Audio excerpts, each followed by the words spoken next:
Hello বন্ধুরা, আজকে রান্না করব ঢেঁকি শাক ভাজা। ঢেঁকি শাক ধুয়ে রেখেছি আমি, এখন কেটে নেব।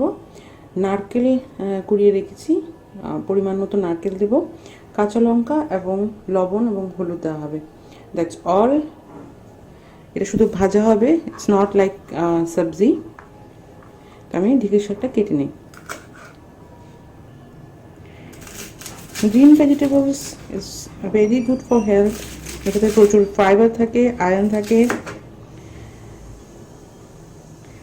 তো রেগুলার আমাদের খাওয়া উচিত। এবং যতটুকু সম্ভব কম স্পাইসি করে, মানে তেল মশলা কম দিয়ে। খুব বেশি তেল মশলা দিয়ে রান্না করলে শরীরের ক্ষতি হয় এবং নিউট্রিশিয়াস যে গুণটা যে কোনো সবজি সেটাও নষ্ট হয়ে যায়। আপনি অনেক ভালো জিনিস খেলেন, বাট সেই ভালো জিনিসটাকে এত স্পাইসি করে রান্না করলেন যে ভালো হওয়ার থেকে খারাপটা হয়ে যাবে, শরীরের মধ্যে ক্ষতি হয়ে যাবে। তাই মাঝে মাঝে একটু স্পাইসি খাওয়া যায়, বাট মোস্টলি আমাদের একটু ব্ল্যান্ড খাওয়া ভালো।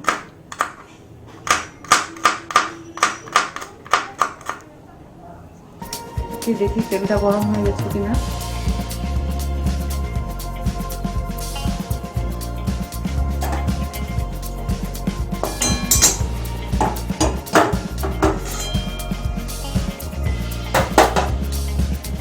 গরম হয়ে গেছে।